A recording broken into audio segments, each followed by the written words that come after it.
Welcome to Vanish Mode. I'm Taylor Lorenz. And I'm Jordan Uhl. And Dave Chappelle just took a shot at one of the biggest musicians in the world. Here's why. Dave Chappelle was performing a stand-up comedy set in Abu Dhabi when somebody shouted DJ Khaled's name. This led Dave Chappelle to criticize DJ Khaled, saying, "DJ Khaled, let me tell you something," he said. "For a Palestinian, this man is awfully quiet right now. And as a Palestinian, how could you be that quiet right now? And why are you so fat? People are starving. He's the only fat Palestinian on earth right now." And then everyone clapped. So DJ Khaled, as people might not realize, I actually didn't know until I read this, that DJ Khaled himself is of Palestinian origin. His parents were Palestinian immigrants, and he really has been completely silent on Gaza. As far as I could tell, he really has not been super outspoken, especially amidst this genocide, and he sort of just kept to himself in posting music. I think this is kind of interesting because it's not often that we see celebrities holding each other accountable over Gaza, and I don't think I've actually seen a lot of public pressure on DJ Khaled to speak out. There has been some, and people have pointed out here and there that as somebody who is Palestinian like DJ Khaled, and for somebody with such big global name recognition, there's a moral obligation to speak out. But I think he falls into this group of celebrities and musicians and entertainers who get so big that they don't touch anything that could be even slightly controversial. I think, and maybe you agree, I hope you agree, that condemning a genocide is not a controversial position. I think a lot of pro-Israel people have tried to make it into one, but there are some people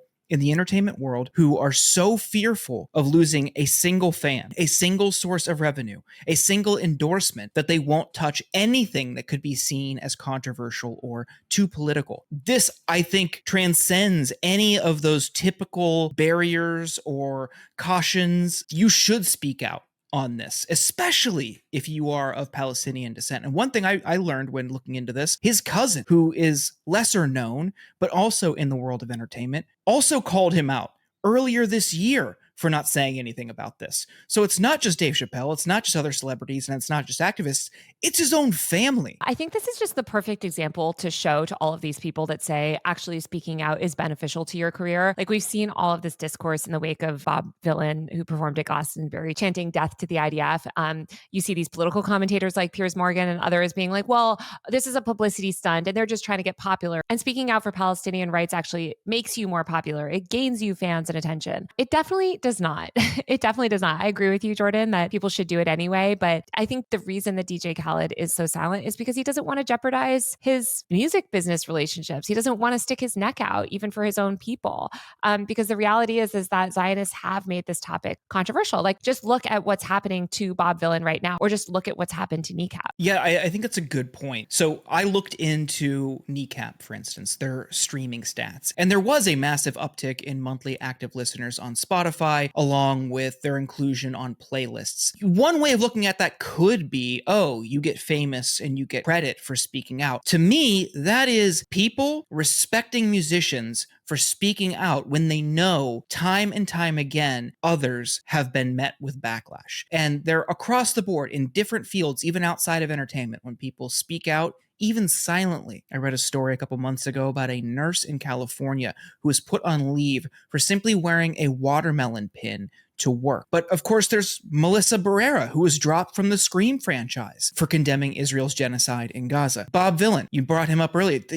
You could say, oh, that's impolite, that's improper. I don't care. The only real story here is the genocide. And he has had his visa revoked. He's subject to a criminal investigation. Where are all these free speech, anti-cancel culture warriors right now? Suddenly, they want to penalize somebody professionally for expressing their political views. I'm not going to buy into the conflation that condemning the actions of the Israeli government or the Israeli military are anti-Semitic. That doesn't fly with me. It's absolute bullshit, and the people pushing it know it's bullshit. What he's talking about and what all these other people are talking about is a military's actions that have led to the death of at least 100,000 people and the suffering of 2 million people. But let's just go back to this idea that it's like profitable, because you mentioned that Kneecap boosted their monthly listening. I think that would have happened if they performed at Coachella no matter what, like whether they spoke out against Palestine or not. not, we know that when musicians get spots on these larger stages, they're put onto a more national or international stage. And they're just like a good band, right? Like a lot of people like their music. So I think it was They're very inherently fun. going to be discovered. But that doesn't make them money. And artists have spoken out about this for years. Being popular on Spotify doesn't mean you get an extra like $3 at the end of the year. The way that artists make money is through touring and actually through appearing at these festivals.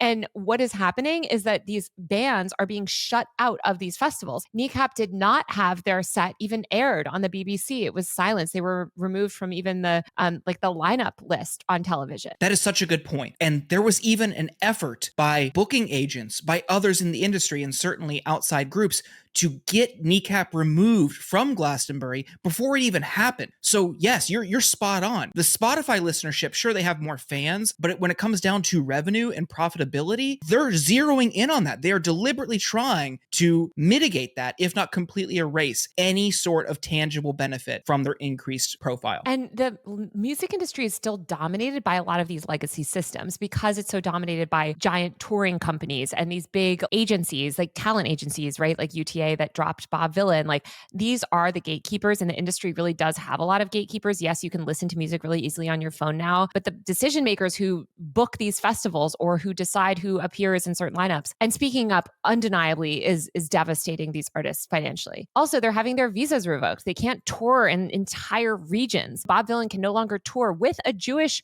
music artist, by the way, in the US because his visa has been revoked. So it is, it's absolutely cancel culture, but I think it's just really important to note that like these artists don't have other modicums of support on the internet, and getting a lot of followers and Spotify listeners is great, but it doesn't translate to the very much needed money. Like Bob Vylan doubling his Instagram following is great, but that doesn't directly translate to money. And it certainly doesn't translate to money either in the way that you would normally think a double Instagram following would sort of translate to, because they can't do ad deals. Because if you speak out about social justice issues, you're deemed not brand safe. So touring really is all these artists have. And for someone like DJ Khaled, he's going to be fine touring. They can't revoke his visa. He's an American citizen. Yeah. But it's the brand deals. It's the money on top of the money that he cares about more, that he's prioritizing more than speaking out for his fellow person, his fellow Palestinian. And that is, I think, absolutely shameful and cowardly. Well, I actually think the brand deal part is probably another reason why he hasn't spoken out, because DJ Khaled, out of all the artists, and this used to be like a meme, right? Because he would do so many brand deals on his Snapchat account, on his social media accounts. Like he's got his own brands. And I think the more sort of intertwined with the brand deal universe you are as a creative professional, the less power you have to speak out about anything, because you have to be brand safe. You have to be basically like a walking billboard for these brands, and they don't want any sort of scent of controversy. Yeah, but when it comes to profitability, there are corporations who are directly profiting from this genocide. The UN just issued a new report that explicitly names dozens and dozens of corporations all over the world that are directly profiting from this genocide. We have the details here from Reuters. It names arms firms such as Lockheed Martin and Leonardo. No surprise there that the military contractors are benefiting. Their weaponry has been used in Gaza. It also lists heavy machinery suppliers Caterpillar and HD Hyundai, claiming their equipment has contributed to property destruction in Palestinian territories. Technology giants Alphabet, Amazon, Microsoft, and IBM were named as central to Israel's surveillance apparatus and the ongoing Gaza destruction. IBM hasn't met a genocide it didn't want to be part of. Palantir Technologies, that's Peter Thiel's firm, was also mentioned for providing AI tools to the Israeli military, though specifics on their use were not included. Taylor, this list goes on and on. These are just some, but for all of this criticism that people benefit financially from criticizing the genocide, we don't see any sort of criticism from these same people about these companies directly profiting from it. Yeah. I mean, I just think it's so important for people to realize that war is profitable and that this is about profit. That is why people are so invested in keeping genocides and wars going. I think people understand it in the abstract sense of like, okay, well, the US went into Iraq because we wanted oil, or we wanted oil prices to go down. But just like the mechanisms of war, even like you mentioned Caterpillar, or like these construction companies, or Hyundai, these other, like all of these companies that are sort of broadly involved in the military industrial complex, complex in ways that we might not initially consider, they are making a profit from this. And so they have an incentive to silence their employees from speaking out, right? They want these big government contracts. They want that money to keep flowing in. And for that to happen, you have to continue the military industrial machine. Yeah. And I think this report should illustrate the many ways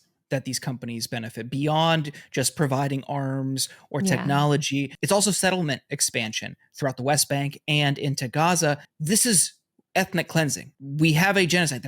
They are exterminating Palestinians in Gaza. Let's be clear here. And their plan is for Israelis to settle in those territories. And these companies like Caterpillar and other manufacturers and construction firms are set to benefit. So beyond just the traditional sense of killing, like you're talking about, the military industrial complex and the same revolving door that we see time and time again throughout all of these never-ending wars throughout the world, there are other companies that have their hands in the pot. So I appreciate the UN for finally naming some of them. And real estate developers. Let's not forget that real estate developer conference in LA that happened about a year ago, where I think took place at a synagogue. There was a big protest in LA that journalists were assaulted at, where they were literally selling illegal land and selling, occupied land and trying to sell it off and talking about, obviously we all remember the Trump Gaza video as well. There's going to be this effort to basically turn Gaza into beachfront property. And a lot of international businesses are looking to make money. Yes, absolutely. It is disgusting. The UN has a press conference revealing their full report on Thursday. We'll keep an eye on that for you. But if you liked what you heard, please subscribe to the channel, like the video, share it with a friend. This is Vanish Mode, where we cover the most talked about, most important stories of the week before they disappear. So thank you so much for watching. Yes, please subscribe, and thanks again for watching.